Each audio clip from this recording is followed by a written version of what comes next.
नमस्कार, मैं योगेंद्र तिवारी स्वागत करता हूं योगेंद्रा टाइम्स पर।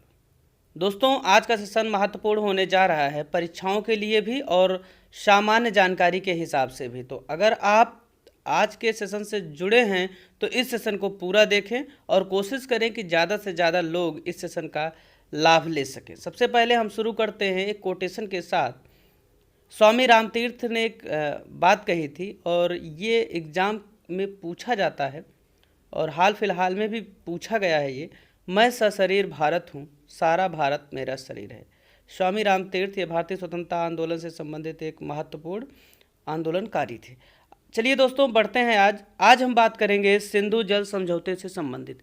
तो सिंधु जल समझौते से संबंधित कौन कौन से बिंदु हैं जो परीक्षा के लिहाज से एवं सामान्य जानकारी के हिसाब से महत्वपूर्ण हो सकते हैं, आज उन पर विस्तृत चर्चा करेंगे। सबसे पहले बताते चले कि सिंधु जल समझौता 19 सितंबर 1960 को भारत के तत्कालीन प्रधानमंत्री पंडित जवाहरलाल नेहरू और पाकिस्तान के राष्ट्रपति अयूब खान के मध्य हुआ था। दोस्तों, ये समझौता जिस समय हुआ उस समय ये समझौता दुनिया के बेहद महत्वपूर्ण समझौतों में से एक माना जाता था और इस समझौते को करवाने में बड़ी भूमिका रही विश्व बैंक की। विश्व बैंक ने इस समझौते को करवाने में पूरी कोशिश की कि यह समझौता अच्छे तरीके से हो, जिससे वैश्विक समुदाय स्तर पर एक शांति का माहौल बन सके। चूंकि था क्या कि नदियां हमेशा से ही जीवनदायिनी रही हैं सभ्यताओं की। आप किसी भी सभ्यता को देखेंगे जो विकसित हुई है वो नदी के किनारे ही विकसित हुई है और भारत के हृदय स्थल को सिंचित करने वाली नदियों में से कुछ प्रमुख नदियों के समझौतों से संबंधित ये समझौता था। तो सिंधु जल समझौता हम जानेंगे कि इसमें कौन कौन सी नदियां हैं। आगे की पूरी कहानी इस सेशन के माध्यम से आपको बताते हैं। चलिए बढ़ते हैं आगे। सिंधु जल समझौते में दोस्तों कुल 6 नदियों पर बात की गई।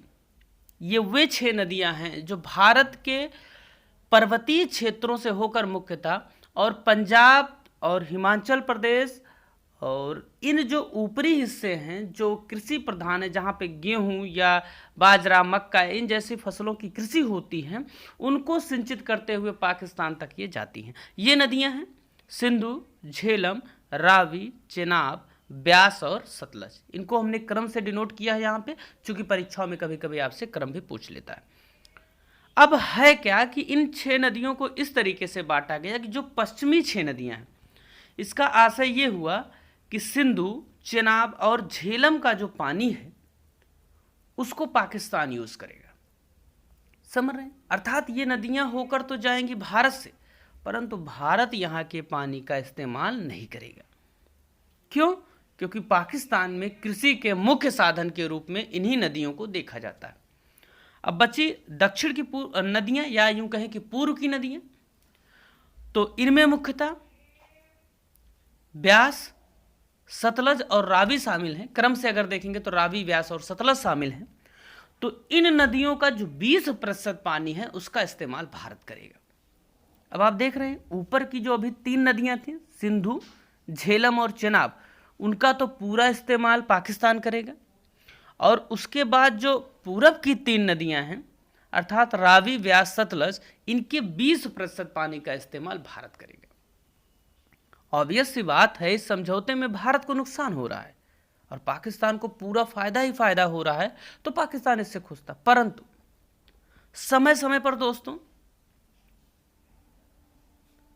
पाकिस्तान भारत के द्वारा बनाई जाने वाली विभिन्न योजनाओं का विरोध करता है, चाहे वो मंगला डैम हो, चाहे वो अन्य परियोजनाएं हों, उन पर पाकिस्तान और भारत को लेकर विवाद बना रहता है। दुलहस्ती परियोजना जो चेनाब नदी पर बनाई गई है भारत द्वारा, उसका विरोध पाकिस्तान करता रहता है। और पाकिस्तान समय समय पर जब जरा सा भी इस तरीके कुछ माहौल बनता है तो अंतर्राष्ट्रीय समुदाय के माध्यम से इस बात को उठाता है और ये बेहद क्रिटिकल मुद्दा बना हुआ है। और इस मुद्दे के समाधान के रूप में कहीं न कहीं ये बात निकल कर आती है कि समाधान के लिए इन नदियों के पानी को स्टोर करना चाहिए, जिससे अपने यहाँ की सिंचाई ज़रूरतों को पूरा किया जा सके तथा उस पर जल विद्युत परियोजनाओं के माध्यम से विद्युत परियोजनाओं का भी लाभ उठाया जा सके। तो सिंधु जल समझौते से संबंधित ये महत्वपूर्ण बिंदु आशा करते हैं आपको समझ में आ रहा होगा और परीक्षाओं में यहाँ से आने वाले प्रश्नों को आप टैकल कर सकेंगे। अगले सेशन में मिलते हैं फिर से एक नए टॉपिक के साथ। बहुत बहुत धन्यवाद।